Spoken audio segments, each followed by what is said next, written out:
देखिए, जहां तक मुझे नॉलेज है, मेरी जानकारी है, तो ऐसा होता है कभी भी सिलेक्शन में कि बीसीसीआई प्लेयर्स का पूल बनाती है।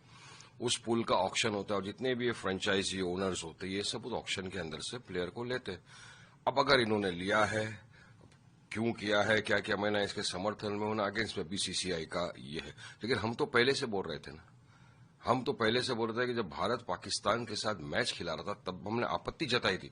हमने कहा था कि पाकिस्तान वही है जो आतंकवादी गतिविधियों को बढ़ावा देता है और उसका खामियाजा भारत भुगत चुका है। आपने देखा 26/11 हो गया, पुलवामा हो गया और रिसेंटली ही पहलगाम हुआ था जहां पर पाकिस्तानी आतंकवादियों ने आकर हमारी बहनों के सुहाग उजाड़ दिए। बेकसूर बेगुनाह पर्यटकों को मजहब की बुनियाद के ऊपर गोली मार के जान से मार डाला था।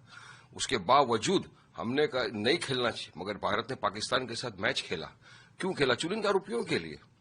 वारिस पठान तो थूकता है ऐसे रुपयों के ऊपर जहां पे मेरे देश की मान मर्यादा इज्जत की बात आ जाए, जहां पे मेरे बहनों के सिंदूर उजड़ गए, आप क्रिकेट खेल रहे हो उनके साथ में। अब ये जो भी है सरकार का निर्णय है, शाहरुख खान को इसका फैसला करना है, वो क्या फैसला लेते हैं उनका है, उसमें मैं क्या बोल सकता हूं। लेकिन एक चीज और भी है कि बांग्लादेश के अंदर जो हो रहा है उसकी मैं कड़ी निंदा करता हूं।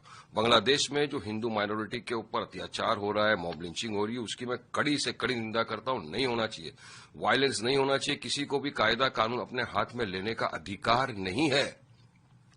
वहां की सरकार को भी फौरन स्टेप्स लेना चाहिए माइनॉरिटीज का प्रोटेक्शन के लिए। वहीं पर आप देखिए भारत में भी होता है, भारत के अंदर भी मॉब लिंचिंग होती है, मुसलमानों की बेगुनाहों को जीएसआर के नाम पे कभी मार दिया जाता है, कभी गाय के झूठे इल्जाम लगाकर उनको मॉब लिंचिंग कर दी जाती है। तो जब तो सब खामोश बैठते, कंटेमिनेशन भी नहीं होता, कुछ नहीं होता। इतना ही नहीं, जब इखलाक के जो मॉब लिंचिंग कर दी जाती है, उसके जो कातिल जब बाहर आते हैं उनको फूल हार लड्डू खिलाया जाता है और उसके बाद योगी सरकार उन कातिलों के ऊपर से केस विड्रॉ करने की बात करती है। तो मॉब लिंचिंग को बढ़ावा देना नहीं हुआ क्या?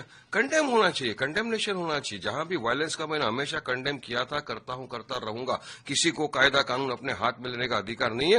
वहीं भारत सरकार की जवाबदारी भी बनती है कि हमारा नेबरिंग मुल्क है बांग्लादेश, तो उचित स्टेप्स लेना चाहिए ताकि वहां की माइनॉरिटी प्रोटेक्ट हो।